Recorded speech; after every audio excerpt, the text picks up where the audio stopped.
Oke, sekarang kita bicara. Nah, saya persilakan sampai menanya saya apa kira-kira. Iya, persoalan Bapak di perusahaan tempat Bapak di Indonesia, Ya. itu sebenarnya yang menjadi persoalan inti apa? Jadi persoalan ini pertamanya, tapi ini yang pertamanya ini tidak diungkap di pengadilan. Saya nggak tahu kenapa itu hakimnya memilah-milah, toh. Yang jelas, pertama saya bekerja, perusahaan ini kan posisi availability unitnya di bawah 50%. Saya sudah perbaiki itu manajemennya. Nah, walaupun sekarang dari general manajernya, dari orang operation, toh, memang banyak perlawanan terhadap saya. Kenapa? Karena mereka tidak biasa melakukan program yang sifatnya struktural, kayak IDLR lah, toh. Mereka maunya suruh aja, nanti tidak ada record yang pertanggungjawaban segala macam. Nah, saya maunya waktu itu secaranya semuanya terrecord, terutama sekali mengenai pengoperasian unit. Karena kalau kita melakukan pengoperasian unit tidak sesuai dengan standarnya, itu misalnya saya perbaikilah mekanik saya, nah, ternyata mereka bekerja tidak benar, boleh disalahin ke saya. Tapi kalau pengoperasian unitnya nggak benar, walaupun unit baru dibeli tetap itu rusak. Nah, lalu yang kedua yang saya persoalkan kemarin waktu pertama datang itu mengenai masalah maintenance unit. Maintenance unitnya berhubungan juga dengan purchasing, pembelian barang. Kalau pembelian barangnya nggak beres, nggak selesai, otomatis itu kan terlambat ini perbaikan unitnya. Nah, setelah saya perbaiki itu udah mulai naik itu sekitar 80-85%. Malah lebih itu capability. Malahan kalau untuk alat berat itu biasanya kita itu availability unitnya itu paling 75. Nah, kadang-kadang 70 gitu. Ini bisa dia 95. Kenapa bisa 95? Karena yang mengenai pengoperasian unit ini orang operasinya saya tekan. Tidak boleh lagi track lepas. Intinya perusahaan sudah untung. Perusahaan sudah untung dengan apa yang saya lakukan. Kemudian Bapak dizolimi dari sisi mana saja? Nah, saya waktu itu ada anak buah saya. Anak buah saya ini dia menghilangkan injektor yang ada di gudang. Nah, saya tanya ke orang gudang, kenapa bisa keluar itu barang? Ternyata mereka tidak membuat file take and give yang dari gudangnya ini. Padahal saya sudah bikin juga programnya itu, harus dibikinkan take and give-nya. Cuma dalam pemikiran orang gudang, ini pemikiran orang gudang nih. Waktu itu yang supervisornya Manda, dia bilang ke saya, Pak, itu kan mekanik itu menyimpan barang di tempat kami. Kadang-kadang saya heran, loh, ini kok menyimpan barang bagaimana ceritanya? Nggak masuk di akal. Kenapa? Karena yang barang yang saya perbaiki barang punya PT ABC. Saya simpan di gudang ABC. Kok saya dibilang nitik? Ini cerita error ini, jalan berpikir saya jadi error. Kecuali kalau PT Ceria atau kontraktor lain kan ada GSI segala macam, dia nitipin di gudangnya ABC, itu baru boleh nitip. Kalau punya barang sendiri kok nitip? Makanya programnya ini yang sudah saya bikin itu ada SOP-nya juga, tapi SOP itu nggak jalan. Kenapa? Karena saya saja yang mau menerapkan, yang lain tidak. Karena mereka ini maunya sistem kayak koboi. Nah, maka terjadilah itu anak buah saya sendiri yang punya kerja. Hilang itu barang. Nah, hilangnya barang itu di waktu saya membutuhkan untuk keperluan mobil saya waktu bulan Januari. Nah, otomatis saya nggak terima lah cara seperti begini. Saya pengen tahu ini ada masalah apa, ada error bagaimana. Kenapa? Karena rule of give-nya sudah kita bikin, kenapa dari tadi sampai itu barang hilang. Akhirnya saya laporlah ke HRD. Nah, dilapor ke HRD, ternyata di HRD ini sudah dapat SP3 dia. Kenapa di SP3? Karena dia mengintervensi program saya yang sudah jalan. Ini kan sudah naik ini availability unit, dan itu program itu sudah di-ACC sama PT Ceria.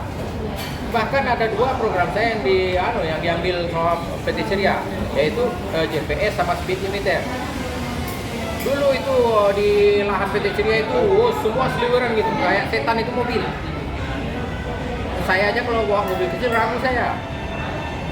karena salib menyalip. Akhirnya dengan saya terapkan itu program GPS sama speed limiter di PT ABC ini toh, pas dilihat waktu itu PT Ceria ada juga dia pakai sistem speed gun. Sampai tahu speed gun. Jadi security-nya itu ngumpet gitu di daerah semak-semak, habis itu ditembak itu trek. Nah, habis itu dikirim ke perusahaan masing-masing. Saya bilang ke mereka, ini kalau cara-cara begini, ini cara-cara polisi nangkap maling, ngapain ini cara begini? Kenapa sampai tak menerapkan yang saya sudah bikin, saya bilang. Lalu orang Ceria nanya, apa programnya? Speed limiter, speed alarm, lalu ada GPS-nya. Jadi kalian itu tidak perlu ngumpet-ngumpet trek ini. Ini apaan ini cara begini? Nggak profesional.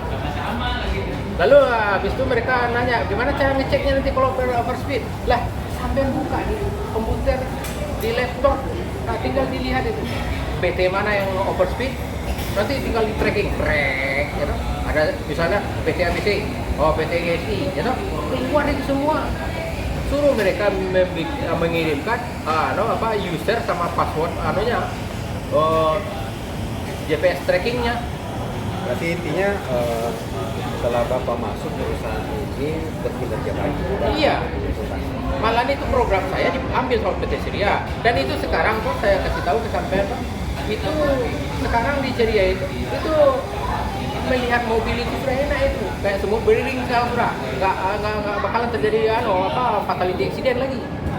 Nah, kemudian setelah Bapak berkinerja baik, melakukan manajemen yang baik, kemudian hak-hak Bapak yang belum dituntaskan oleh perusahaan itu apa? Nah, sebelum kita masuk ke hak-hak toh, kan otomatis ini ada pertanyaan kenapa saya dipecat.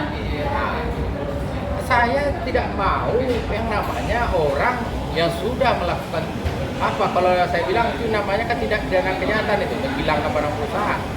Apakah dia tidak menggelapkan, mencuri itu udah urusan saya itu urusannya penyidik ya. Tapi yang jelas dia sudah melanggar yang namanya aturan yang sangat fatal di perusahaan, dan yang kedua dia sudah kena SP3. Harusnya itu dipecat.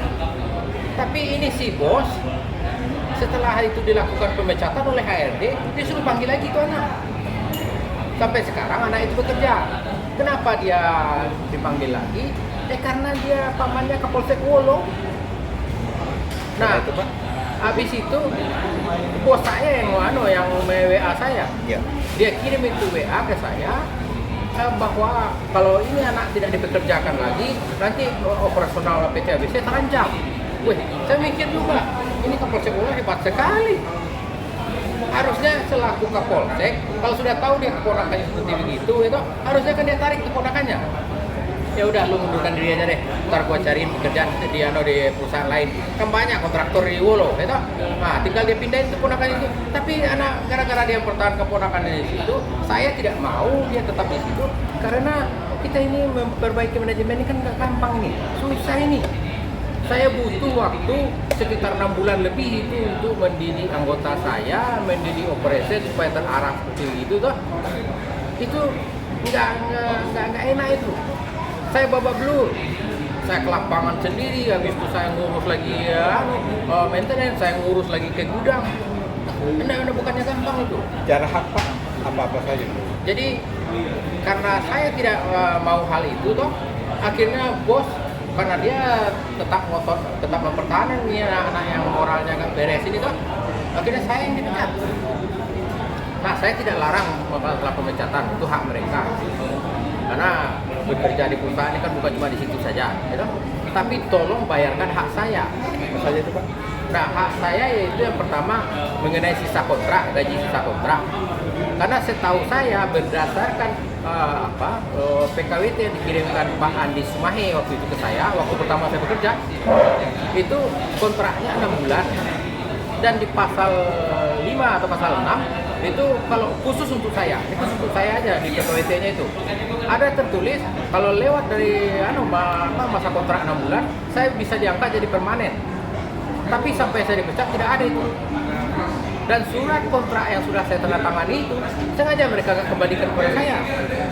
Kenapa? Karena kalau saya dikembalikan itu kepada saya, otomatis mereka wajib mengangkat jadi karyawan permanen. Nah, Lain itu Pak. lalu karena kontraknya per 6 bulan yang berdasarkan PKWT yang dikasih Pak Desmane. Nah, bulan tanggal 30 April 2023 otomatis kan satu kali kontrak. Otomatis waktu itu si Sultan yang bicara ke saya. Kalau bagaimana Pak Sultan kelanjutannya ini? Saya mau dilanjut atau tidak ini? Setelah 6 bulan toh, karena mereka melihat mereka untung toh. Dia begini Pak katanya, itu kalau kontrak selanjutnya kalau untuk Bapak tidak ada. Karena label Bapak kan senior staff. Jadi itu berdasarkan rekomendasi GM. Maksudnya rekomendasi GM di mana? Kalau kinerja Bapak bagus, Bapak kerja aja. Berarti udah dianggap diperpanjang. Nah, otomatis kan itu kontrak kedua jatuhnya. Nah, setelah kontrak kedua jadi 30 April toh, berarti Mei, Juni, Juli, Agustus, September, Oktober. Ya toh? Oktober habis lagi ini kontrak kedua. Nah, bulan Oktober saya tanya lagi ke Sultan. Gimana Pak Sultan? Katanya nggak ada masalah Pak, biasa aja. Lanjut. Nah, lanjut saya. Berarti kan 6 bulan ketiga itu jatuhnya. Nah, harusnya 30 April berhenti. Nah ini dalam pemecatan kita dibilang 7 Maret sudah sah itu pemecatan. Kan konyol. Berarti itu yang pertama, yang kedua Pak. Lalu yang kedua, karena 30 April itu udah masuk Lebaran, otomatis THR-nya dia harus bayar. Nah, Kedua. lalu yang ketiga itu mengenai masalah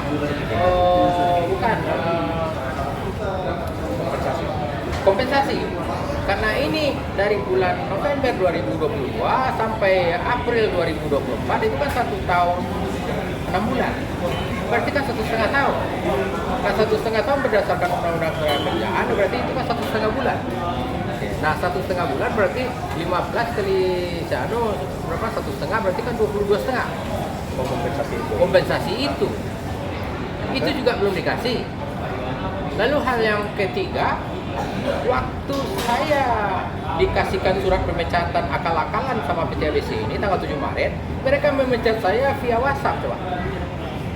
Seumur-umur saya bekerja di perusahaan manapun, perusahaan yang paling bodoh lah di Indonesia ini toh, perusahaan yang paling kecil lah ya toh, yang pernah saya bantu toh, itu tidak pernah itu mereka mengeluarkan surat pemecatan pakai WhatsApp, baru ini. Iya. Tapi itu saya herannya di pengadilan disahkan sama hakim itu. Berarti pemecatan itu belum sah waktu itu. Kenapa? Karena tanggal 7 Maret dia melakukan pemecatan, sementara di waktu sidang di pengadilan itu mereka ngakuin kontrak masih ada sampai 30 April 2024 Pak. Lalu waktu itu saya tanya itu sama pengacara saya, ini kenapa ini 30 April 2023 di surat pemecatan kalian? Oh ini salah tulis Pak. Jadi apa yang ada di situ? 30 April 2024. Berarti sisa gaji saya masih ada. Nah, berdasarkan undang-undang ketenagakerjaan, ini undang-undang ketenagakerjaan bukan undang-undang saya ini. Kalau seandainya keterlambatan pembayaran gaji ya toh, maka wajib bayar denda. Ada di PP nomor 35 kan 36 itu di pasal 61. Lalu ada juga di pasal 62 mengenai THR, keterlambatan THR, pokoknya salah satu list. Yang satu keterlambatan gaji, nah itu sampai 20% itu per bulan itu anunya, bayar dendanya. Malah itu, iya ke saya, malah itu di situ disebutkan maka perusahaan akan dikenakan denda sebesar bunga tertinggi yang ada di bank pemerintah waktu itu. Lalu mengenai THR juga begitu. Itu BPJS-nya Pak? Hah? Untuk BPJS-nya dikenakan itu 5%. Nah, kan mengenai BPJS, nah ini karena 7 Maret saya sudah nggak bekerja toh. Nah, sekitar 26 April lah 2024 kan saya sudah tidak punya duit. Nah, akhirnya saya coba pakai BPJS, kan ada JHT, saya mau klaim. Saya kaget ini kok 2 juta lebih. Kok 2 juta lebih ini?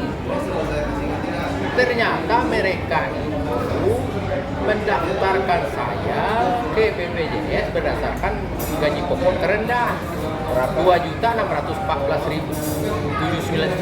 Sementara gaji Bapak 15 juta sebulan. pas ya maksudnya? Iya. Jadi mereka itu melakukan pemalsuan data BPJS. Itu tanpa kan pengetahuan Bapak. tanpa pengetahuan saya. Dan saya tahunya waktu pas mau mencairkan itu. Nah, saya otomatis bertanya lah ke teman yang lain juga. Nah, saya tanya lah itu ke si Dedi, habis itu ke Matius, habis itu ke si Ipin. Pokoknya semua lah. Ada berapa orang saya tanya. Mereka semua menjawab memang didaftarkan seperti begitu. Wah, Iya. akhirnya saya bertanya lah ke BPJS. Nah, ada juga pengakuan dari kepala BPJS Kolaka bahwa PT ABC ini memasukkan data BPJS ini bukan cuma ke Bapak, ada sekitar 200 orang. Nah, saya berpikirnya saya sendiri aja dikembalikan 7.700.000 ini. Ya kan? Dana saya. Lalu yang 200 orang itu berapa? Berarti dia menggelapkan itu dana ratusan juta. Lalu kenapa itu yang diproses di pengadilan malah ini masalah laptop butut? Sementara ini nggak ada. Mana di PTS kan itu, di SP3 sama pihak Reskrimsus. Kok bisa? Oke Pak, poin itu sudah poin. Harapan Bapak terhadap perusahaan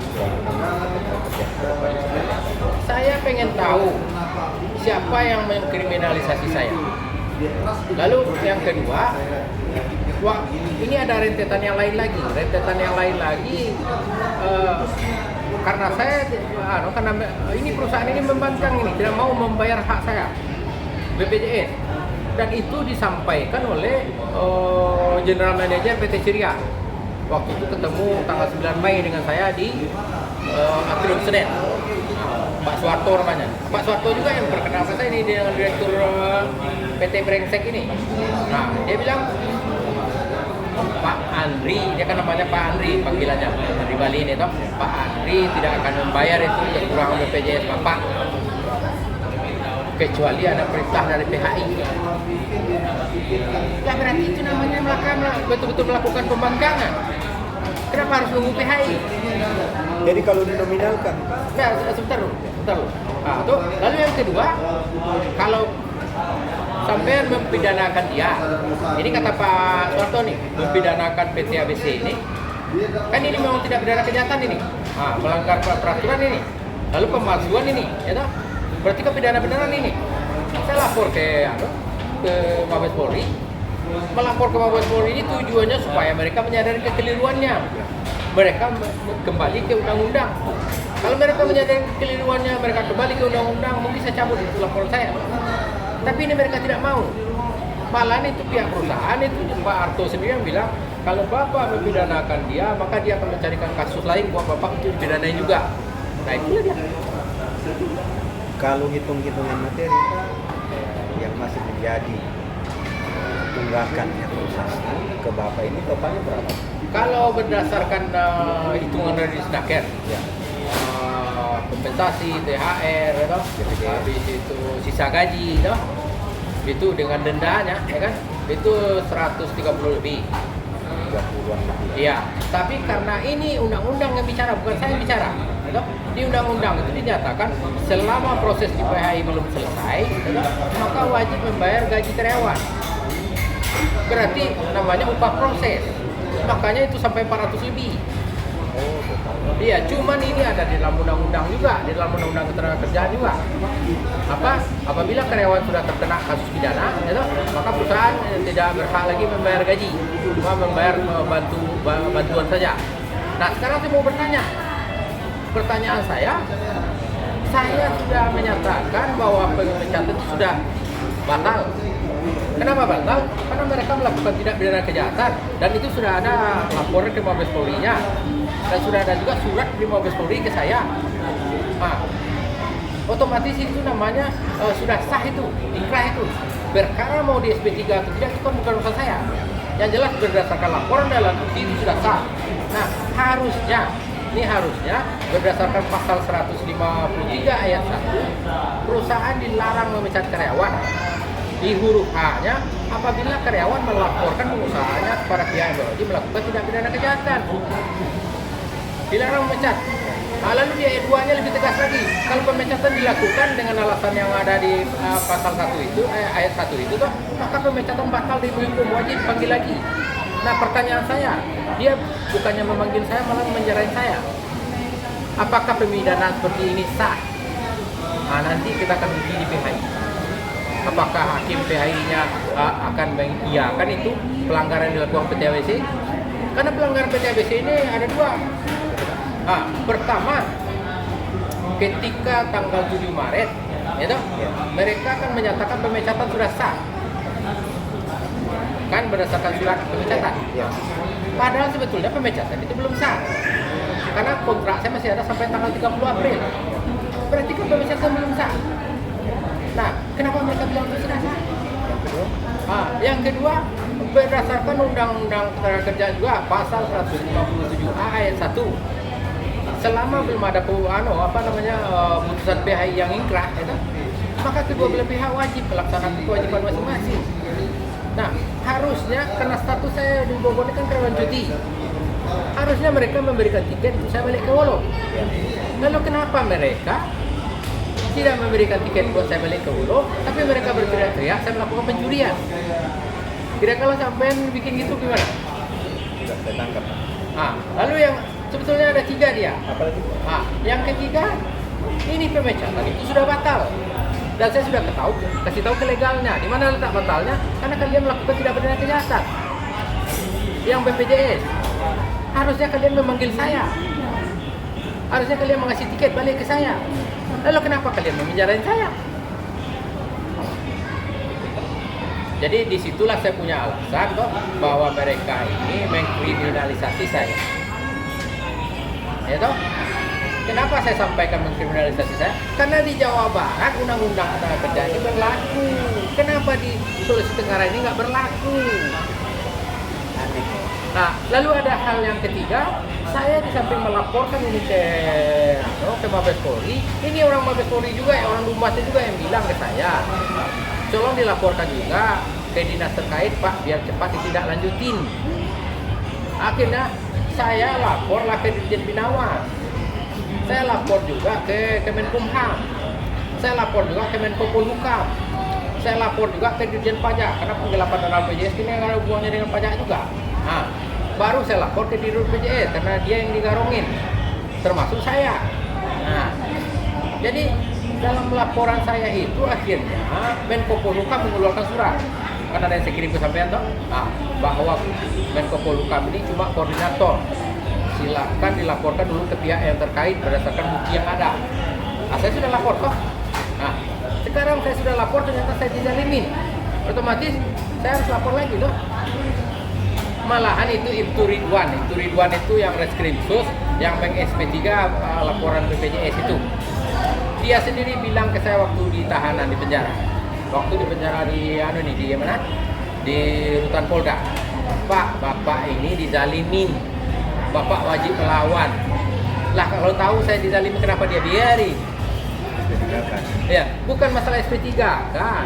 Dia kan ada laporan dari Mabes Polri, perintah dari Mabes Polri.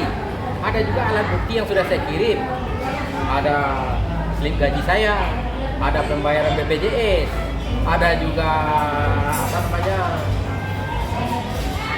surat dari kepala BPJS Kolaka. Ada juga rekaman pembicaraan saya dengan kepala BPJS Kolaka yang menyatakan bahwa itu pemalsuan itu bukan cuma 1 orang, 200 orang. Dia sebetulnya bisa membatalkan itu pemecatan, bisa membatalkan pemenjaraan saya. Apa yang harus dia lakukan? Dia tinggal panggil kepala umumnya, yang penyidiknya siapa, Pak Agustian.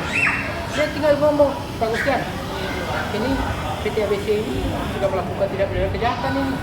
Berdasarkan pasal 153 ini Sawal ini nggak bisa ini dipidana ini. Harusnya dipanggil lagi nih.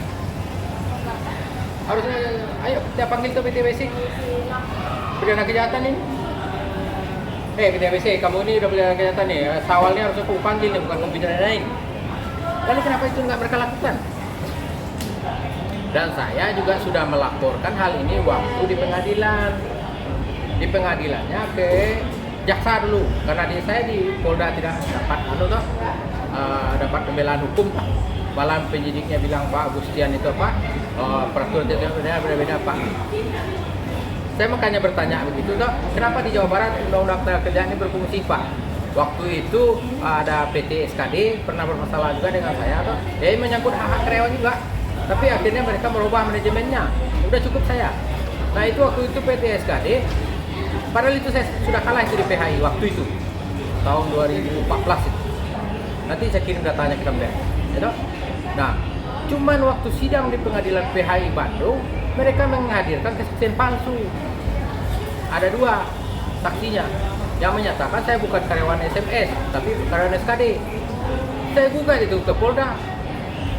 Akhirnya dibatalkan pemecatan saya. Dibatalkan karena pasal 153. Apabila perusahaan melakukan kejahatan, maka pemecatan batal. Berlaku di Jawa Barat. Lalu kenapa di sini kok enggak? Ya, nyata, sudah nyata itu.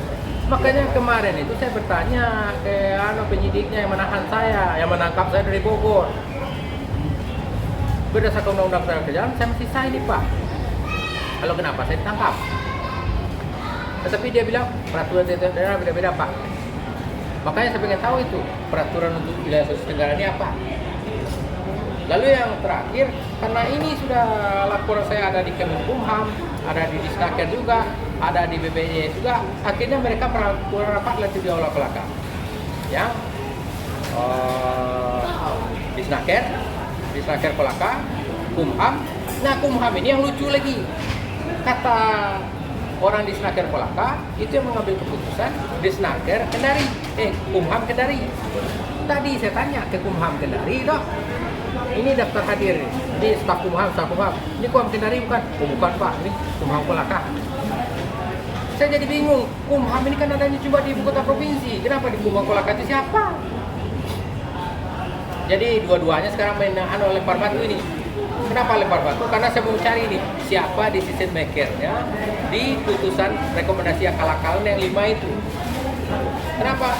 Karena berdasarkan rekomendasi akal-akalan yang 5 ini akhirnya bisa juga penyidik menganggap ini pemecatan sudah sah.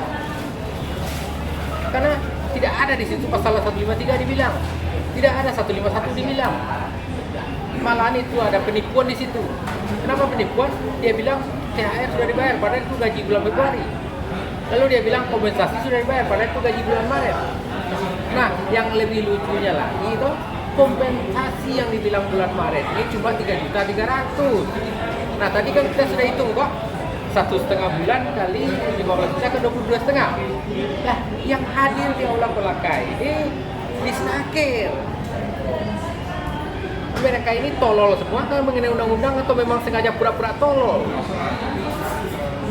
Ya, ketika waktu saya konfirmasi dengan kepala Disnaker Kelaka, mereka kepala Disnaker sendiri menjawab, saya cuma menghadiri saja Pak. Kita tidak bisa ngambil keputusan apa-apa karena putusannya sudah dibikin notulennya dari Kendari. Nah sekarang saya tanya Kendari bilang saya cuma menerima laporan rapat aja Pak. Mana yang benar? Saling lepas tangan sekarang. Nah ini belum besok atau lusa itu kita akan pergi ke Disnaker Kendari. Provinsi Pak?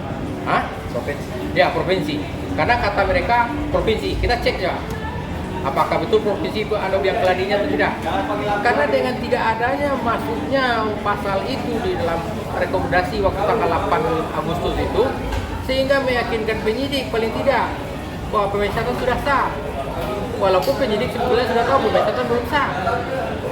Kenapa belum? Karena belum sah. Karena surat laporan saya ke Mabes Polri itu, surat perintah Mabes Polri itu saya kirim juga ke mereka. Dan SP3 itu baru dilakukan setelah saya di penjara.